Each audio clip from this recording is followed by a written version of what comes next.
Good morning students. इतिहास खंड से लेसन 10 उपनिवेशों का खात्मा और शीत युद्ध पढ़ रहे हैं। उसी लेसन को आगे हम कंटिन्यू करेंगे, जिसमें हेडिंग है उपनिवेशों में राष्ट्रवादी आंदोलन। जो उपनिवेश देश थे उन जगहों पर जो राष्ट्रवादी आंदोलन जो छिड़ा था या देश के प्रति जो प्रेम थी, वो उस प्रेम निष्ठा का वो किस तरीके से आंदोलन का रुख लिया, इसके बारे में देखेंगे। 1945 से 1975 के बीच अगर उपनिवेशवाद समाप्त हुआ होता तो उसका मुख्य श्रेय उन देशों में उपनिवेशवाद के विरुद्ध हो रहे जन आंदोलन को ही जाता है। ये 1945 से 1975 के बीच में जो अगर उपनिवेशवाद है वो समाप्त हो जाता तो उसका जो मुख्य श्रेय है, मतलब किसके द्वारा किया गया, उसका मुख्य श्रेय होता वो क्या होता, उन देशों में उपनिवेशवाद के विरुद्ध जो रह रहे थे लोग, जो उपनिवेशवाद को खत्म करना चाहते थे, उन लोगों की जन आंदोलन को ही वो जाता। पूरे उपनिवेश काल में लगभग हर उपनिवेश में कहीं न कहीं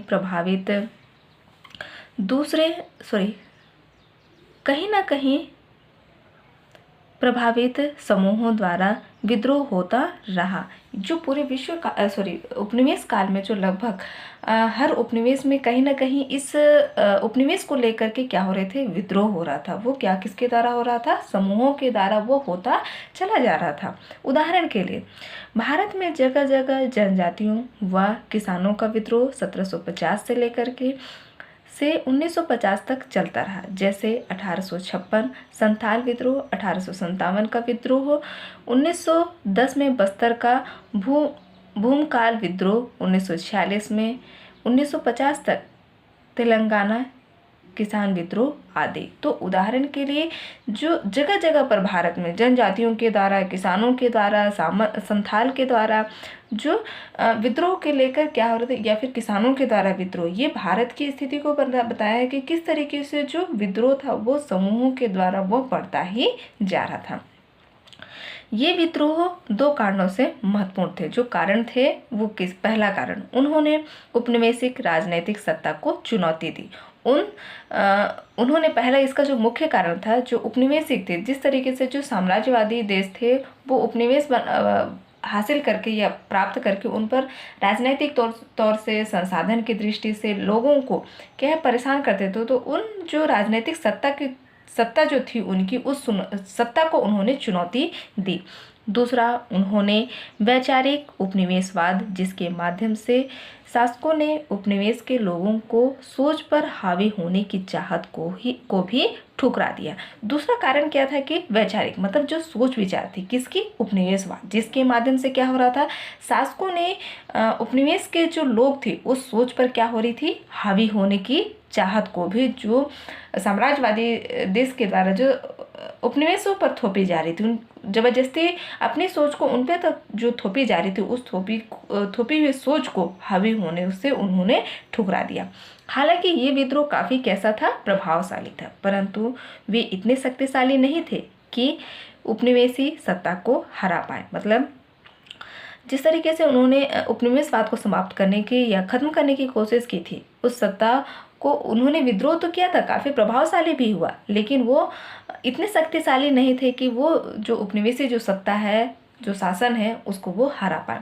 इन सशस्त्र विद्रोहों के अलावा किसान, मजदूर, व्यापारी व शिक्षित मध्यम वर्ग के लोग भी लगातार अपनी मांग को लेकर आंदोलन कर रहे थे। इन सशस्त्र विद्रोह के अलावा जो विद्रोह चल रहा था, उसके अलावा भी किसान, मजदूर और व्यापारी और साथ ही साथ जो शिक्षित मध्यम वर्ग के लोग थे वो भी लगातार अपनी जो मांग थी, अपनी जो इच्छा थी, उस मांग को पूरा करने के लिए वो आंदोलन करते रहे।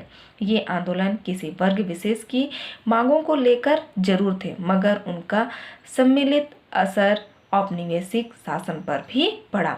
मतलब यह आंदोलन किसी भी वर्ग ने जो भी अपनी जो मांग थी उस मांग को पूरा करने के लिए वो कर रहे थे, लेकिन मिलकर जो कर रहे थे वो क्या थे, एक सम्मिलित असर उस पर क्या पड़ा कि औपनिवेशिक जो उपनिवेश सत्ता थी उस सत्ता पर भी पड़ा।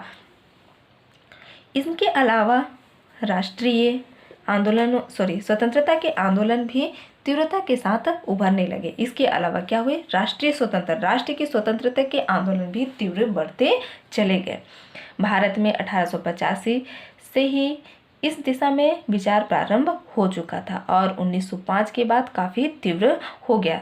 जो 1805 में जो एक स्वतंत्र राष्ट्र की जो कल्पना की जा रही थी, इच्छा जाहिर की जा रही थी, उसको वो क्या चरम सीमा उसको खत्म करने की ओर लोग आगे बढ़ते जा रहे थे। और इस सबको स्पष्ट हो चला था कि देर सवेरे क्या हो सकता है, भारत को आज़ाद मिलना तय है, आज नहीं तो कल उन्हें मिलना तय है।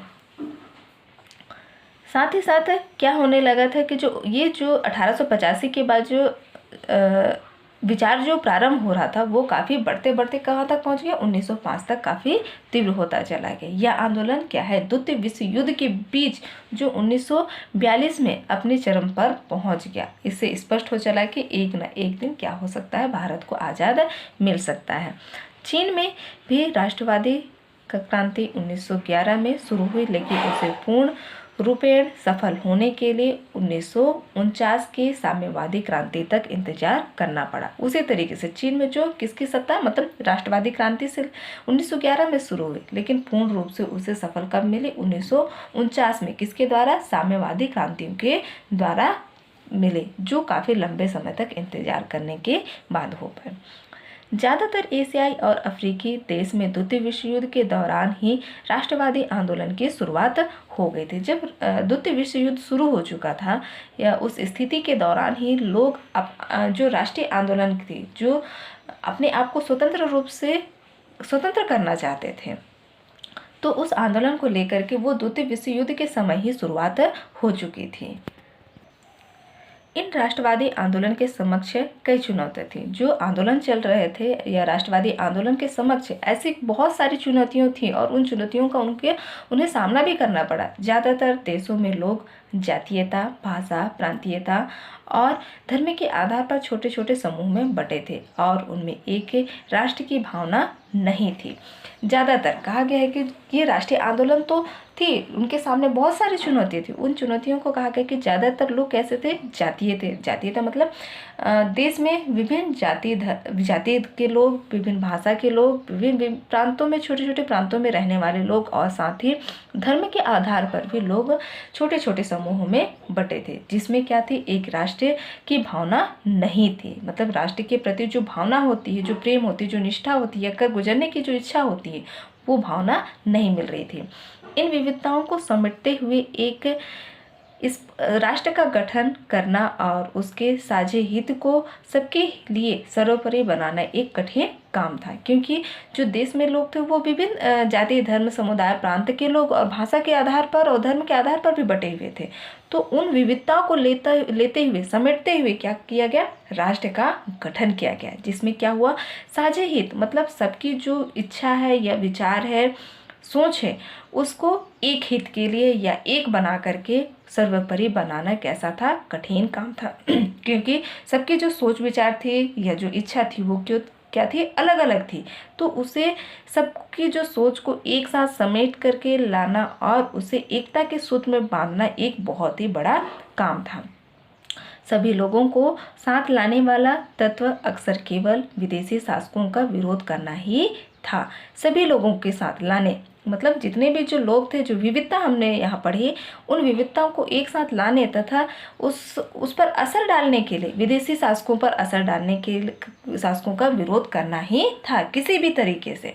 अक्सर इसके लिए उन्हें उपनिवेशी शासकों द्वारा बनाए गए उपायों का ही उपयोग करना पड़ा। जैसे भारत में अंग्रेजी भाषा और पत्रिकाओं का उपयोग देश के लोगों को एक साथ लाने के लिए किया गया, उसी तरह अन्य देश में भी अंग्रेजी, फ्रेंच, डच आदि भाषाओं का उपयोग हुआ। यहाँ क्या हुआ कि उसे प्रभावशाली मतलब जो विदेशी शासकों का विरोध करने के लिए अक्सर कर उन्होंने क्या, जो उपनिवेशी शासक अपनाए थे। उपनिवेशी शासक हमने पढ़ चुके थे कि किस तरीके से जो अपने यहाँ के जो भी चलन थी, प्रचलन थी, जो भी चीज़ थी, उस चीज़ को वहाँ दूसरे देशों में जब लाने से क्या हो गई, विविधता उत्पन्न हो गई और उसको वहाँ लाया गया। तो इसी का उपाय उन्होंने निकाला और उन्होंने भी भारत में क्या किया, अंग्रेजी भाषा और पत्र पत्रिकाओं का उपयोग किया गया और देश के लोगों को एक साथ लाने का प्रयास किया गया। उसी तरीके से अन्य देश के लोगों ने भी अंग्रेजी, फ्रेंच, डच जैसी भाषाओं का उपयोग किया ताकि जो दूसरे देश के लोग हैं या फिर उपनिवेशी शासक हैं, उन शासकों को उनका विरोध करने, उनका सामना करने के लिए काफ़ी था। क्योंकि अगर भाषाई और वहाँ की जो उपाय थे या उनके तरफ जो उपाय थे, उनके उपाय से लोगों को समझाया जा सकता था, बतलाया जा सकता था और तथा विचारों को बांटा भी जा सकता था, जिससे ये करने में उन्हें सहयोगी हो। तो उन लोगों ने इन सब चीज़ों का उपाय निकाला। आगे देखते हैं। आमतौर पर राष्ट्रवादी नेता आधुनिक शिक्षा प्राप्त लोग थे। आमतौर पर जो कौन थे, राष्ट्रवादी जो नेता थे, राष्ट्रवादी नेता का जो अगुवाई कर रहे थे, वो लोग किससे, आधुनिक शिक्षा से शिक्षा को जानते थे, समझते थे या प्राप्त थे, जो लोकतंत्र, उदारवाद या साम्यवादी विचारों से प्रभावित थे। लेकिन उनके देश के अधिकांश लोग अपने विचारों को ही लेकर चल रहे थे। वो लोग जो क्या थे, राष्ट्रवादी जो नेता थे, वो आधुनिक जो शिक्षा थी, आधुनिक जो शिक्षा पद्धति थी, उस शिक्षा पद्धति और नए नए जो सोच विचार थे, उस सोच विचार से वो काफ़ी क्या थे, प्रभावशाली थे।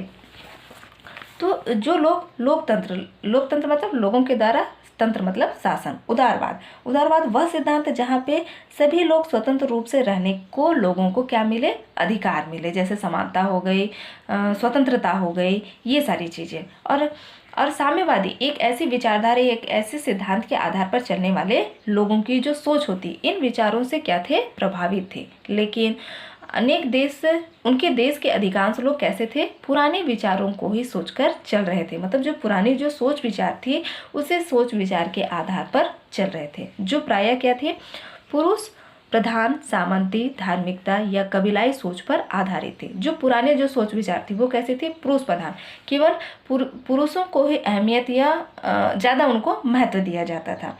और सामंती मतलब जो बड़े जमींदार हैं, जिनके पास ज़्यादा संपत्ति है या संपन्न लोग हैं, वो लोग। और साथ ही धार्मिकता तथा कबीलाई सोच पर, जो समूह बना करके या गुटों में रह करके जो इनकी सोच रहती है, उस सोच के आधार पर वो आधारित थी। ऐसे में दो तरह की धाराएं राष्ट्रवादी आंदोलन को प्रभावित करने लगी। मतलब दो अलग अलग, एक तो नए आधुनिक तरीके की थी और एक पुरानी विचारधारा, जो ऐसे में दो विचारधाराएं या राष्ट्रवादी आंदोलन को क्या कर रही थी, प्रभावित करने लगी थी।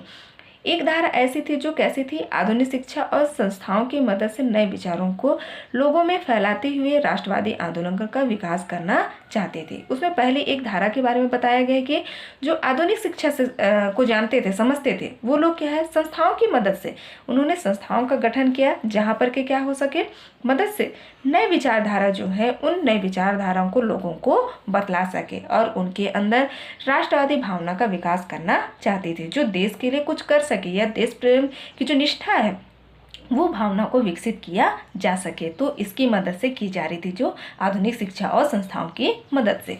दूसरी तरफ देखते हैं, दूसरी ओर ऐसी धारा थी जो पुरानी परंपराओं व धर्मों के आधार पर लोगों में साझी भावना विकसित करने का प्रयास कर रही थी। दूसरी ओर एक ऐसी धारा थी जो पुरानी परंपरा, जो पुरानी विचारधारा थी, वो उसके आधार पर, और किसके आधार पर, धर्म के आधार पर, धर्म में जो बातें थी या जिस बात से वो अवगत थे, जिसके बारे में वो जानते थे, उन लोगों के आधार पर क्या है, साझी मतलब मिली जुली भावना को विकसित करने का प्रयास या कोशिश की जा रही थी। इस तरह राष्ट्रवादी आंदोलन में सामाजिक बदलाव और पुराने पहचानों को बनाए रखने की बात साथ साथ चलती रही। यहाँ दो बात, मुख्य बात सामने में आ रही है कि किस तरीके से एक तरफ राष्ट्रवादी आंदोलन का भी विकास हो और साथ ही साथ समाज का भी बदलाव आए, किसके माध्यम से, जो पुराने जो पहचान है या पुरानी जो संस्कृति, रीति रिवाज, धर्म, जो भी चीज़ें हैं, उन चीज़ों को बनाए रखने या फिर उसको साथ साथ लेते चलते हुए वो आगे बढ़ सके। किस लिए, राष्ट्रवादी आंदोलन के स्वरूप में या राष्ट्रवाद को प्राप्त करने की जो चाहती, इच्छा थी, उस संबंध में। राष्ट्रवादियों के समक्ष दूसरी चुनौती यह थी कि वे प्रायः धनी और संभ्रांत सामाजिक तबके में से थे और समाज के गरीब और शोषित वर्गों के बीच उनका प्रभाव कम था। दूसरी तरफ राष्ट्रवादियों के समक्ष दूसरी एक और भी चुनौती थी, जो प्रायः कैसे थे, धनी और संप्रांत सामाजिक वर्गों से क्या थे, वो तबके में से थे, और वो समाज के गरीब और शोषित, जो गरीब लोग हैं और शोषित, जिनको क्या किया गया, शोषण या फिर वो उनकी स्थिति बहुत ही कमज़ोर है, ऐसी स्थितियों के बीच उनका प्रभाव कैसा था, कम था। इस कारण उनके राष्ट्रवादी आंदोलन में गरीबी की भागीदारी और उनकी सुनाई निश्चित करना आसान नहीं था, क्योंकि एक तरफ वे क्या थे, समाज के तबके हुए लोग थे, गरीब लोग थे, शोषित लोग थे, जिसके माध्यम से उनमें जो विचारधारा या राष्ट्रवादी आंदोलन की जो विचारधारा की जो सोच सामने आ रही थी, उसमें गरीबों की जो भागीदारी थी और उनकी सुनिश्चित करना या उनको इस हिस्से में या जो राष्ट्रवादी आंदोलन की जो भाग थी उस भाग में मिलाना क्या था, करना बहुत आसान काम नहीं था।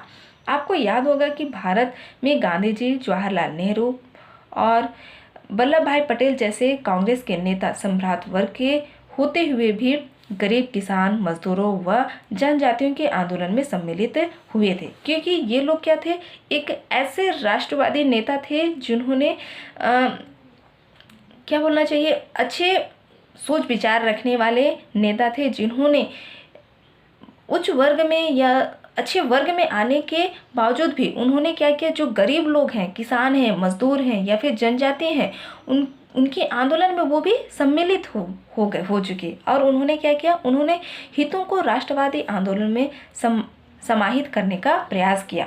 ये अच्छे सोच विचार वाले थे, लेकिन फिर भी उन्होंने ये नहीं कि या अच्छे परिवार से संबंध रखने वाले थे या अच्छे उच्च वर्ग के लोग थे, लेकिन इन्होंने फिर भी जो गरीब तबके के लोग हैं, किसान हैं या फिर कमज़ोर लोग हैं, उन लोगों को भी उन्होंने राष्ट्रवादी आंदोलन में सम्मिलित होने का अवसर दिया, उन्हें मिलाया गया और वो ये प्रयास क्या है, कोशिश की गई। इन्हीं प्रयासों के कारण इन समूहों के लोग राष्ट्रवादी आंदोलन में सम्मिलित हो, इन्हीं की वजह से। किसकी वजह से? जो गांधी जी, जवाहरलाल नेहरू जी और वल्लभ भाई पटेल जी के द्वारा, जो क्या थे, कांग्रेस के नेता थे, इन्होंने कोशिश की कि इन लोगों को भी जो आंदोलन हो रहे हैं उस आंदोलन में भाग होने का अवसर मिले।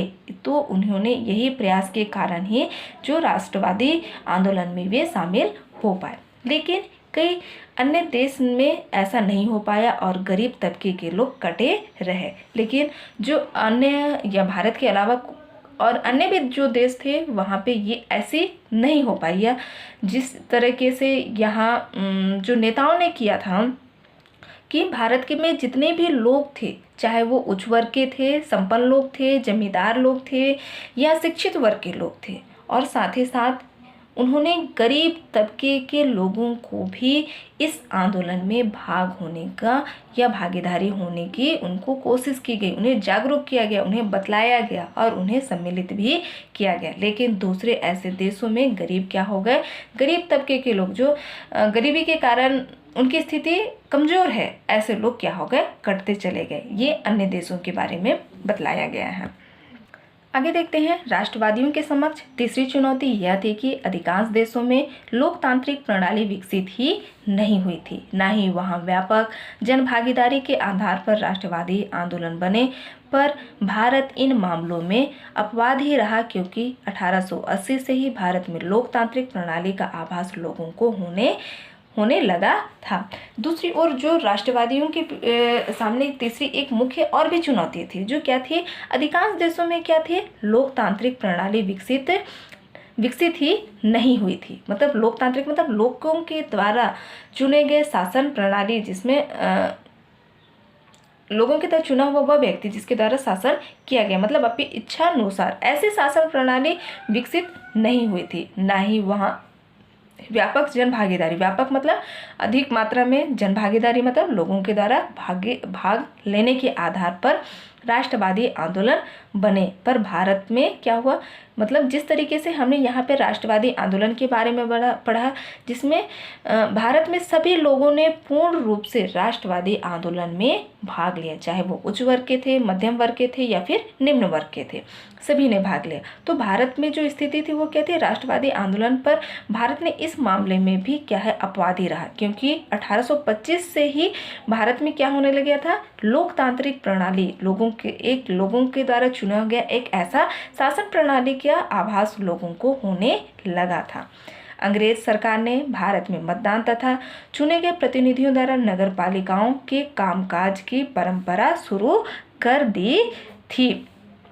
तो अंग्रेज सरकार में जब अंग्रेजों का शासन भारत में चल रहा था, उसी समय ही क्या हो गया था, मतदान मतलब अपने मत का दान करना, तथा चुने गए प्रतिनिधि मतलब सदस्य जो चुनाव के द्वारा होंगे, द्वारा क्या हो रहे थे, नगर पालिका के कामकाज की परंपरा शुरू कर दी गई थी। नगर पालिका में जहाँ कामकाज की जो प्रक्रिया थी, वहाँ पे लोगों के द्वारा चुने गए प्रतिनिधि ही क्या करते थे, काम करते थे। ऐसी परंपरा वहाँ शुरू हो चुकी थी। कब, जब अंग्रेजों का शासन चल रहा था तब। 1919 और 1935 में व्यापक चुनाव के आधार पर प्रांतीय सरकारों का गठन भी हुआ। 1919 की स्थिति में कि 1919 और 1935 में व्यापक चुनाव के आधार पर, व्यापक मतलब अधिक मात्रा में लोगों ने चुनाव में भागीदारी हो करके प्रांतीय सरकार को, प्रांतीय मतलब अपने अपने प्रांत में सरकार गठन करने का या फिर चुनाव करने की जो परंपरा थी, चलन थी, वो गठन हो चुका था। इसके अलावा भारत में प्राथमिक शिक्षा अन्य देशों की तुलना में अधिक व्यापक थी और उच्च शिक्षा के लिए विद्यालय भी स्थापित थे। इसके अलावा भी बोला गया है, प्रांतीय सरकारों के गठन तो शुरू हो चुके थे, साथ ही साथ में क्या हुआ था कि प्राथमिक शिक्षा, अब लोग प्राथमिक शिक्षा प्राप्त क्या है, अन्य देशों की तुलना में व्यापक थी। मतलब दूसरे देशों की अपेक्षा हमारे भारत में जो प्राथमिक शिक्षा वो शुरू हो चुकी थी काफ़ी व्यापक रूप से। और जो उच्च शिक्षा के लिए, जिसमें क्या है ज़्यादा क्या बोलना चाहिए, शिक्षा प्राप्त करने के लिए भी क्या है, सरकार के द्वारा विश्वविद्यालय की स्थापना की जा सके, जैसे कॉलेज हो गए, बड़े बड़े महाविद्यालय हो गए, ऐसे विद्यालयों की स्थापना हो चुकी थी। इनमें शिक्षा प्राप्त करके एक सचेत मध्यम वर्ग उभर रहा था, जो देश के लगभग हर वर्ग, जाति, धर्म और प्रांत का प्रतिनिधित्व करता था। इसमें क्या हुआ, इसमें शिक्षा प्राप्त करके एक तो लोग प्राथमिक शिक्षा के माध्यम से काफ़ी व्यापक हो रही थी, फैलती चली जा रही थी। और साथ ही साथ जो अब स्वाभाविक सी बात है कि जो प्राथमिक शिक्षा लोग प्राप्त कर लेने के बाद वो और आगे की शिक्षा प्राप्त करने की कोशिश करेंगे, जिसके लिए विश्वविद्यालय की स्थापना की जा चुकी थी।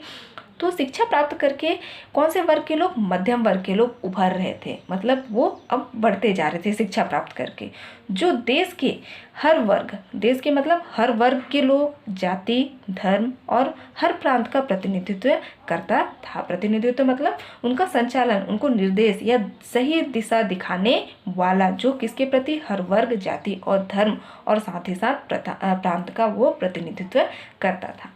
राष्ट्रवादी आंदोलन का नेतृत्व करने के लिए एक लोकतांत्रिक संगठन कांग्रेस पार्टी भी उपस्थित थी।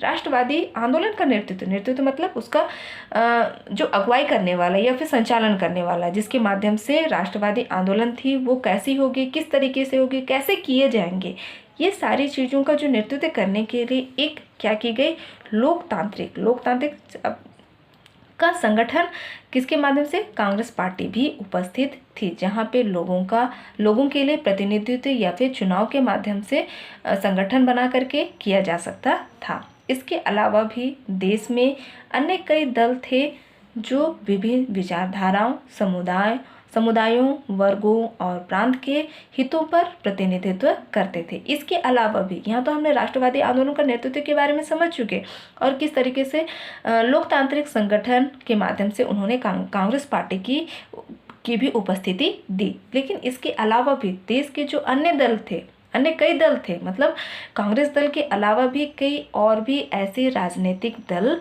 थे जिन्होंने क्या है, विभिन्न विचारधाराओं मतलब जो समाज में या फिर राष्ट्र में जो विचारधारा या सोच दिखाई दे रही थी या बढ़ती जा रही थी, उस विचारधारा को आगे बढ़ाने, समुदाय मतलब समूह के माध्यम से वर्ग, जिसमें विभिन्न वर्ग के लोग भी हो सकते हैं या फिर एक वर्ग के लोग भी भागित होकर या समूह बना करके भी, और साथ ही प्रांतियों का क्या कर रहे थे, प्रतिनिधित्व करते थे। मतलब उनको नई एक दिशा देते थे, उनका संचालन किया जाता था, उनको कैसे करना, उनका एक या फिर मार्ग प्रशस्त करने वाला। इन कारणों से भारत में लोकतांत्रिक प्रणाली काफ़ी सुदृढ़ थी। इस कारणों से मतलब किस तरीके से जो शिक्षा को माध्यम बना करके लोग एक नई विचारधारा को प्राप्त करते चले जा रहे थे, और साथ ही साथ क्या हो रहे थे, एक प्रतिनिधित्व करते थे वो अपने वर्ग, विचारधारा, प्रांतों के, समुदायों के माध्यम से। तो इन कारणों से भारत में क्या हो रही थी, जो लोकतांत्रिक प्रणाली थी वो काफ़ी सुदृढ़ मतलब मजबूत होती जा रही थी। लेकिन श्रीलंका को छोड़कर अन्य देश में इस तरह की लोकतांत्रिक संस्थाओं और अनुभवों का अभाव था। इस तरीके से क्या हुआ, हमारे भारत में जो लोकतांत्रिक प्रणाली थी वो क्या थी, काफ़ी सुदृढ़ मजबूत थी। लेकिन श्रीलंका जो हमारे भारत के कौन सी दिशा में, दक्षिण दिशा की ओर है, उसे छोड़ करके अन्य देशों में इस तरह की जो लोकतांत्रिक प्रणाली थी या संस्थाएं थे जिसके माध्यम से लोग क्या कर रहे थे, प्रतिनिधित्व कर रहे थे, वो क्या थी, अनुभवों का अभाव था।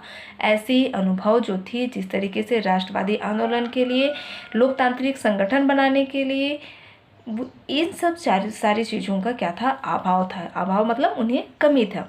इस कारण इन देशों में उपनिवेश के विकल्प में लोकतंत्र नहीं बल्कि तानाशाही या सैनिक शासन विकसित हुआ। इस तरीके से क्या होने लगा कि देश में जो उपनिवेश के विकल्प में जो था, जिस तरीके से साम्राज्यवादी देश उपनिवेश को अपने हित में करते थे, अपने फायदे के लिए करते थे, तो इस विकल्प में लोकतांत्रिक नहीं बल्कि क्या होने लगा, उन जगहों पर तानाशाह मतलब एक ऐसे शासक के द्वारा जो अपनी इच्छा अनुसार वहाँ के लोगों को कार्य करवाता, उन पर शासन करता, उन्हें प्रताड़ित करता, दंडित करता, इन सारी चीज़ें। या फिर सैनिक शासन क्या हुए, विकसित हुई। सैनिक शासन मतलब सैनिकों का जो संगठन था या सैनिकों सेना में भाग होने का, ऐसी शासन व्यवस्था विकसित होती गई।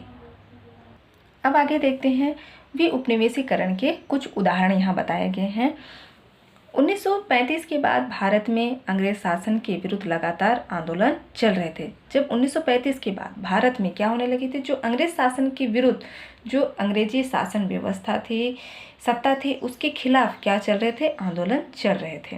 हर तरफ किसान, मजदूर, आदिवासी, युवा आदि उपनिवेशी व्यवस्था के विरुद्ध लड़ने लगे थे। ये 1935 के बाद में कि हर तरफ मतलब भारत में देखें तो बताया गया कि पूरे भारत में हर जगह से, चाहे छोटे वर्ग, बड़े वर्ग, मध्यम वर्ग, सभी तरह के लोगों ने क्या किया, हर तरफ किसान, मजदूर, आदिवासी, युवा वर्ग लोगों ने उपनिवेशी जो व्यवस्था थी उसके विरुद्ध क्या कर रहे थे, लड़ाई कर रहे जा रहे थे, उसके खिलाफ हो चुके थे। इस बीच गांधी जी के नेतृत्व में, मतलब गांधी जी के नेतृत्व में, उनके दिशा निर्देश के माध्यम से क्या होने लगी, कांग्रेस पार्टी राष्ट्रवादी आंदोलन का नेतृत्व कर रही थी। गांधी जी के नेतृत्व में, गांधी जी के संचालन के माध्यम से कांग्रेस पार्टी क्या कर रही थी, राष्ट्रवादी आंदोलन का नेतृत्व की जा रही थी कांग्रेस पार्टी के माध्यम से। जैसे यह साफ होता है कि भारत स्वतंत्र हो जाएगा तो विभिन्न सामाजिक वर्गों के बीच आपसी तनाव भी उभरने लगे। जैसे जैसे साफ होते गए मतलब जो उपनिवेशी व्यवस्था थी उस व्यवस्था को जैसे जैसे खत्म किया जा रहा था या जैसे जैसे उसे समाप्त किया जा रहा था, तो वैसे वैसे भारत तो स्वतंत्र हो जाएगा। लेकिन क्या होगा, तो विभिन्न सामाजिक वर्ग, जिस तरीके से हमने पढ़ा कि जो विभिन्न वर्ग, समुदाय, जाति, धर्म, भाषा, विविधता या और अन्य तरीके के जो लोग थे जिन्होंने एकता के सूत्र में बंद करके भारत को आज़ाद या फिर स्वतंत्र कराने में उन्होंने भागीदारी निभाई थी, तो ऐसे विभिन्न सामाजिक वर्गों के बीच में क्या होगा, आपसी तनाव भी उभरने लगे। क्योंकि ये सभी क्या थे, भारत में हम सभी जानते हैं कि भारत एक विविधताओं वाला देश है जहाँ विभिन्न जाति, धर्म, समुदाय, संस्कृति, भाषा बोलने वाले, अलग अलग परिवेश में रहने वाले लोग, ये सारे लोग एकता के सूत्र में या फिर एकता के बांध में बंधे तो थे, लेकिन इन सब स्वतंत्रता होने के बाद में क्या होने लगे कि आप लोगों के बीच में आपसी तनाव उभरने लगा। डॉक्टर अंबेडकर जैसे दलित नेता यह चिंता करने लगे कि स्वतंत्र भारत में दलितों का क्या स्थान होगा। डॉक्टर भीमराव अंबेडकर जी जो थे, जो एक दलित नेता थे, उनको चिंता ये सताने लगे कि अगर इन सब कारणों की वजह से लोग आपस में तनाव उत्पन्न होगा तो उस स्थिति में भारत में जो दलित वर्ग के लोग हैं उनका क्या स्थान रहेगा। इस तरह मुसलमान भी चिंता करने लगे। तो इस तरीके से जो मुसलमान वर्ग के लोग जो थे उन लोगों ने भी चिंता अपनी जाहिर की कि इन सारी अगर इस तरीके से लोगों के बीच में, सामाजिक वर्गों के बीच में अगर ऐसे तनाव उत्पन्न होंगे तो जो लोग हैं या भारत में जो रहने वाले लोग हैं उनके साथ क्या होगी, वो क्या करेंगे, क्या उनके साथ सही होगा, गलत होगा, ऐसे विचारधारा उनके सामने उत्पन्न होने लगी और उनका भारत में क्या स्थान रह जाएगा। तो स्टूडेंट्स, आज के लिए हम इस लेसन से यहीं तक पढ़ेंगे। आप लोगों के लिए होमवर्क है क्वेश्चन नंबर 1। एशिया के 3 देशों भारत, वियतनाम और इंडोनेशिया में स्वतंत्रता के बाद भूमि सुधार हुए, इन तीनों की आपस में तुलना करें। एक क्वेश्चन दिए जा रहे हैं बच्चों, समय पे अपने कार्य पूर्ण कीजिए। यहीं तक। Thank you students.